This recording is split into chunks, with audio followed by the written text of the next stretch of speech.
PCOS। इसके ऊपर मेरे काम करने का एक मुख्य कारण है, मेरे जीवन में एक ऐसा समय आया जब गुरुजी के सानिध्य में रहते हुए मैं इस मेडिकल की धारा में, मैं इस प्राकृतिक चिकित्सा की धारा में चलने लगी और अपने हॉस्पिटल में मैं स्वयं काम करने लगी। एक 17 वर्ष की एक गुड़िया थी स्कूल की, वो अपने मम्मी पापा के साथ आई और इलाज करवाने आई कि मेरे पेट में बहुत ज़्यादा दर्द होता है। बहुत सारे कारण उसने बताए कि 3-4 महीने से मुझे बहुत ज़्यादा तकलीफ हो रही है और हमने कई डॉक्टरों के पास जाकर दिखाया, सब कुछ इलाज करवाया, कई दवाइयाँ मैंने ले ली, लेकिन मैं आज तक ठीक नहीं हो पाई। तो हमने पूछा कि अच्छा डॉक्टर साहब को क्या बोल रहे हैं? तो हमारे, देखिए बुरा मत मानिएगा, सभी विद्याओं की अपनी महत्व है, अपने अपने महत्व हैं। तो एलोपैथी के जो डॉक्टर्स हैं उन्होंने कहा कि आप अपने यूटेरस को निकलवा दीजिए। 16 साल की लड़की जिसका जीवन प्रारंभ हो रहा है, उसके लिए क्या शब्द है कि आप अपने यूटेरस को निकलवा दीजिए। ये मेरे लिए बहुत बड़ी बात थी, क्योंकि मैं खुद एक स्त्री हूँ और स्त्री तत्व को मैं बहुत गहराई से समझती हूँ। वो जो लड़की जो समाज में रहने वाली है, उसको 16 साल की उम्र में जब ऐसी घटनाएं उसके जीवन में अगर घट जाए तो उसके पास क्या रहेगा? क्योंकि हम विशेषकर मानते हैं यही स्त्री तत्व है जो हमें समाज में आगे बढ़ाती है, जिसके लिए हम माँ कहलाने के योग्य बन जाते हैं, जिसके कारण हम मातृशक्ति कहलाते हैं। तो बहुत ज़्यादा, बिल्कुल 16 साल की गुड़िया बहुत ज़्यादा डिप्रेशन में थी, बहुत ज़्यादा टेंशन में थे करवा रहे। तो गुरुजी के आदेश से हमने उनको सांत्वना दी कि ऐसा है, आपको कम से कम 6 महीने तो लगेंगे आपके इलाज में, लेकिन आप ठीक हो जाएंगे। क्योंकि हमारा जो प्राकृतिक चिकित्सा है वो क्या करती है, बिना दवाइयों के, बिना औषधियों के ठीक करती है। प्राकृतिक चिकित्सा की सबसे बड़ी बात क्या है जो मैंने अपने जीवन में अनुभव किया है कि ये केवल ना आपके शरीर को ही ठीक करती है, आपके मन और आपकी आत्मा, आपकी शक्ति को ठीक करती है, आपके सूक्ष्म से सूक्ष्म ऊर्जाओं को ठीक करती है, आपके पूरे जीवन को ठीक करती है। और इसके साथ साथ हम जब कहते हैं कि समाज में एक अच्छा व्यक्ति, एक अच्छा समाज बनाने के लिए एक अच्छे व्यक्ति की आवश्यकता है। आप बहुत अच्छे डॉक्टर बन जाइए, बहुत अच्छे लेक्चरर बन जाइए, बहुत अच्छे आप वकील बन जाइए, लेकिन अगर आप एक अच्छा मनुष्य नहीं है, एक अच्छे प्राणी नहीं है, सामाजिक प्राणी नहीं है, तो आप किसी काम के नहीं है, आपसे पूरा समाज जुड़ा है। तो मेरे इस कहने का तात्पर्य ये नहीं है कि हम सत्संग करते हैं तो मैं सत्संग सुनाने लगी, ऐसा नहीं है। इस कहने का कारण ये है कि प्राकृतिक चिकित्सा केवल आपके शरीर के ऊपर नहीं, आपके मन के ऊपर कार्य करती है कि आपके मन में जो दोष है, क्रोध है, ईर्ष्या है, वैर भाव है, इन सब को भी दूर कर देती है। ये सबसे बड़ी महानता है प्राकृतिक चिकित्सा की, जो मुझे अपने जीवन में बड़ी से बड़ी बीमारियों को बड़ी सहजता से, धैर्य के साथ अगर हम इसे अपनाते हैं तो हम ठीक हो जाते हैं। PCOS क्या है? आपके ओवरी में जब सिस्ट बनने लग जाते हैं, छोटी छोटी थैली होती है, जिससे जो आपका फैलोपियन ट्यूब है वो अवरुद्ध हो जाता है, जिसके कारण आपके ओव्यूलेशन की जो प्रक्रिया है उसमें बाधा, उसमें रुकावट आने लगती है। अब आप सोचते होंगे कि इससे क्या होता होगा? आजकल ये जो बीमारी है बहुत ही नॉर्मल हो चुकी है। 80% महिलाएं इस बीमारी से पीड़ित हैं। तो सबको, हम किसी को भी सुनते हैं क्या है PCOD है, PCOS है, हमें बहुत नॉर्मल लगता है, लेकिन ये नॉर्मल नहीं है। इसकी वजह से महिलाएं गर्भधारण नहीं कर सकती, और अगर गर्भधारण हो भी जाता है तो बहुत सारी दिक्कतें आती हैं। इसके कारण से चिड़चिड़ापन, स्मृति शक्ति का नाश हो जाना, घबराहट होना, मोटापा बहुत ज्यादा बढ़ने लग जाना, कईयों के शरीर में इसके कारण टाइप 2 के डायबिटीज आदि बनने लग जाते हैं। और इसके साथ साथ क्या होता है, व्यक्ति जो है अपने आत्मविश्वास को खोने लग जाता है। जीवन जीने के लिए सबसे जरूरी है आत्मविश्वास। कुछ कर दिखाने के लिए, कुछ कर बैठने के लिए सबसे जरूरी क्या है? आत्मविश्वास। और जब वही आपके भीतर नहीं है, अपने आप पर आपको विश्वास ही नहीं है, क्योंकि हम कहीं से भी अगर थोड़ा सा भी हमारे भीतर कमी है, हमारे भीतर रोग है, चाहे सिर में दर्द हो जाए, तो हम क्या हो जाते हैं? डाउन हो जाते हैं। हम कुछ करने के लिए हमारे भीतर क्षमता नहीं रहती। तो इसीलिए स्वस्थ होना बहुत आवश्यक है। किसी के भीतर भी अत्यधिक अगर चिड़चिड़ापन है, क्रोध है, तो उसको ऑब्जर्व करिए कि ऐसा क्यों हो रहा है। आजकल के बच्चों के भीतर ये बहुत हो रहा है। हम जो स्कूलों में जाते हैं समझाने के लिए, तो क्या होता है कि हम देखते हैं कि स्कूल के टीचर्स हमें बताते हैं कि इस ग्रुप की इतनी लड़कियां बहुत ज्यादा ऐसे व्यवहार में हैं, बहुत ज्यादा लड़ाई झगड़े करने वाले हैं, या कई बच्चे ऐसे जो बहुत बुझे बुझे रहते हैं। तो ये भी पीसीओएस भी एक कारण है इसके पीछे कि बच्चियां आजकल आगे नहीं पढ़ नहीं पा रही क्योंकि माइंड उनका फ्रेश नहीं है। ये बहुत बड़ा एक कारण है। और पीसीओएस होने का मुख्य कारण तो नहीं, लेकिन कई ऐसे सूक्ष्म कारण हैं जिसपे हमें चिंतन करने की आवश्यकता है। पुरुष हार्मोन्स का बहुत ज्यादा हमारे शरीर में बढ़ जाना, हमारे हार्मोन बिगड़ जाना, भोजन शैली में बदलाव हो जाने के कारण हमारे शरीर के जो घटक हमें मिलने चाहिए वो न मिल पाना, और सबसे बड़ी बात हमारी विचारधारा, हमारा मन। आलस्य के कारण हम क्या करते हैं कि कोई काम नहीं करते, बैठे रहते हैं। ज्यादा जो ऑफिस वर्क करती हैं महिलाएं, उनके लिए बहुत बड़ी बात है कि दिन भर बैठे रहेंगे, कोई उनका शारीरिक वर्क नहीं हो पाता, जिसकी वजह से भी ये बीमारी बहुत ज्यादा बढ़ रही है। तो उनके लिए क्या करें कि थोड़ा बहुत एक्सरसाइज करें। और ये जितनी बड़ी बीमारी है, प्राकृतिक चिकित्सा में बहुत ज्यादा सरल इसका इलाज है। वो कैसे? आपने कभी विचार किया है कि हम जब सही से ठीक से सो नहीं पाते, कुछ दिनों तक, तो हम क्या करते हैं, नींद की गोलियां लेने लग जाते हैं। क्यों? क्योंकि हमें नींद नहीं आ रही है और सिर में दर्द हो रहा है। तो हम क्या करते हैं कि हमें जल्दी से नींद आ जाए, सिर में दर्द हो रहा है, इसके लिए हम गोलियां लेने शुरू कर देते हैं। जबकि हमें प्रकृति के साथ अगर हम मिलकर चलेंगे तो क्या होगा कि हम थोड़ा वेट करेंगे, धैर्य रखेंगे, जिसकी वजह से हमें अपने आप नींद आ जाए और हम सोने के बाद हम अपने आप ठीक हो जाए। इसी प्रकार जब ऐसी कोई बीमारी हमारे जीवन में आती है तो हमें धैर्य से काम लेना चाहिए। और अब आप कहेंगे कि धैर्य से काम लेना चाहिए, इसका मतलब ये कि आप बैठ जाइए, ऐसा नहीं। इलाज करिए, लेकिन प्रकृति के साथ, प्राकृतिक चिकित्सा के द्वारा। अगर आप जा भी नहीं सकते तो अपने घर में स्वयं से भी इलाज कर सकते हैं, लेकिन बशर्ते इतना है कि आपको पता होना चाहिए कि हमें करना क्या है। इसको ठीक करने के लिए आप घर पे जो कर सकते हैं मैं पहले वो बताऊंगी। सबसे पहले आपको योग, आजकल देखिए टीवी पे, मोबाइल पे, यहाँ तक कि आप गूगल पे भी सर्च करेंगे तो बहुत सारी चीजें निकल के आ रही है।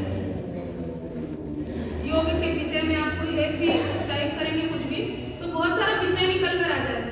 और आपकी अगर इच्छा है, आजकल ऑनलाइन कंसल्टेशन भी होती है, आप वो लेकर आप अपने घर पर योग प्रारंभ करेंगे।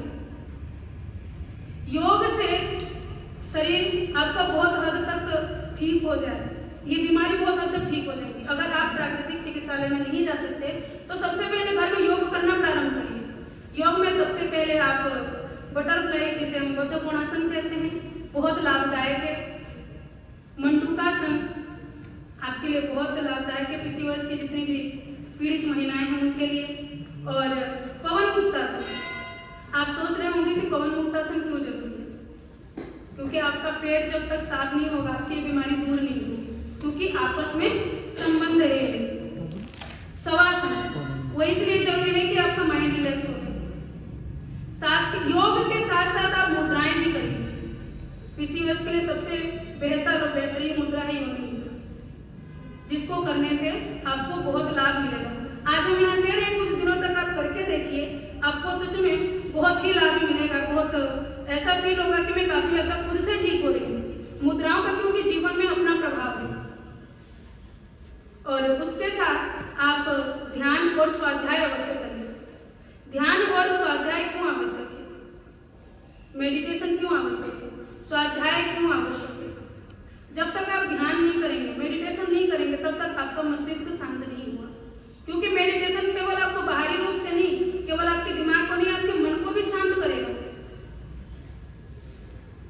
और स्वाध्याय से आपका मन विचलित नहीं होगा। आजकल जो ये PCOS की बीमारी हो रही है, इसमें 50% मुख्य कारण क्या है? मोबाइल, और उसमें आजकल जो उत्तेजक रील डल रही है, क्योंकि हमारी भावनाओं का हमारे शरीर पर बहुत प्रभाव है। अगर हम दुखी होते हैं तो हमारा चेहरा बुझ जाता है, और हम खुश होते हैं तो हमारा चेहरा खिल जाता है। कई रिसर्च में आया कि अगर हम बहुत ज्यादा डिप्रेशन में होते हैं तो हमारे किडनी में और हार्ट में नई नई बीमारियां आने लगती हैं, अनिद्रा घेरने लग जाती है। इसीलिए स्वाध्याय आवश्यक है। स्वाध्याय मतलब कुछ अच्छे सद्ग्रंथ का थोड़ी देर तक पढ़ना और उसका चिंतन करना। अच्छा पढ़ेंगे तो हम अच्छा बनेंगे, क्योंकि हम व्यक्ति वो बनते हैं, हमारा व्यक्तित्व वो बनता है जो हम चिंतन करते हैं। हम रील देख रहे हैं, हम बार बार उत्तेजक वीडियोस देख रहे हैं, तो हमारे शरीर पर, हमारे मन पर क्या प्रभाव पड़ेगा? हम कैसे व्यक्ति बनेंगे? हम बीमारियों का घर बन जाएंगे।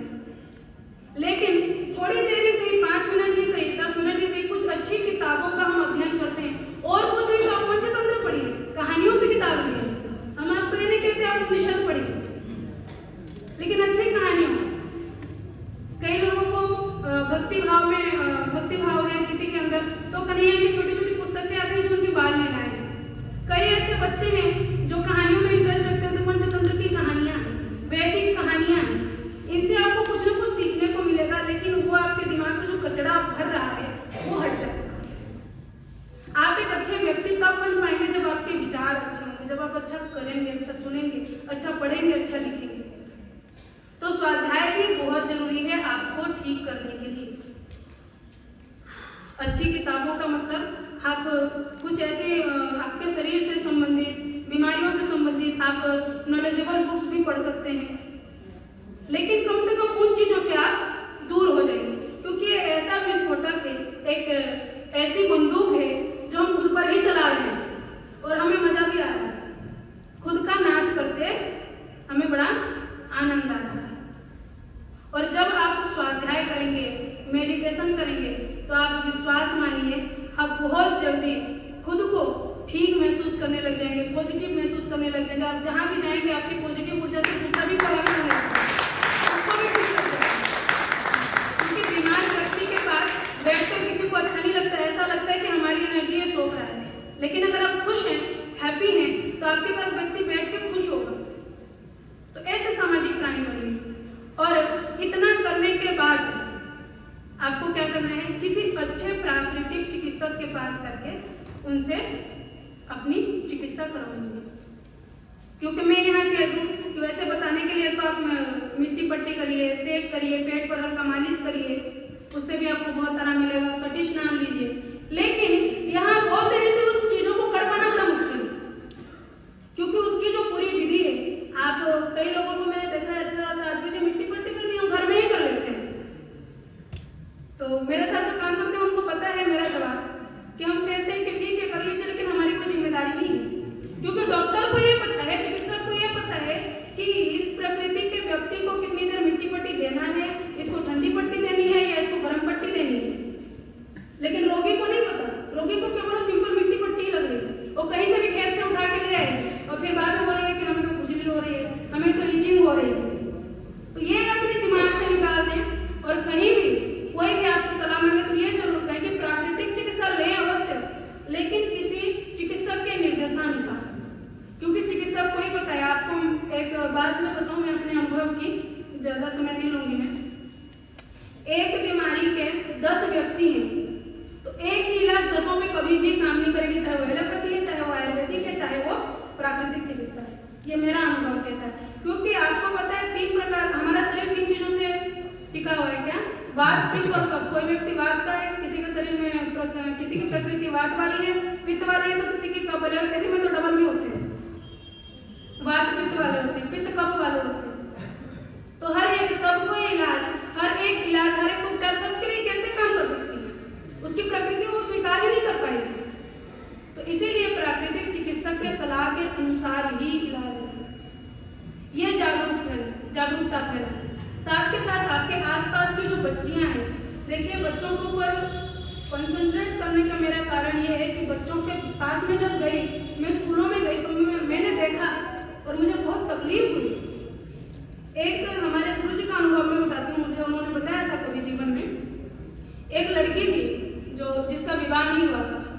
लेकिन उसको ठीक से दिखाई नहीं देता था। और कारण क्या रहता है, उसका जो 28 दिन वाला चक्र था वो डिस्टर्ब था और 6 महीने तक नहीं आ रहे थे, इस करके वो अंधी हो चुकी थी। लेकिन गुरु जी के ये हमारा सौभाग्य है कि संत हाथों के कारण कहिए, चाहे एक ऐसे चिकित्सक के कारण कहिए, उसकी दृष्टि वापस आ गई, उसकी समस्या ठीक हो गई।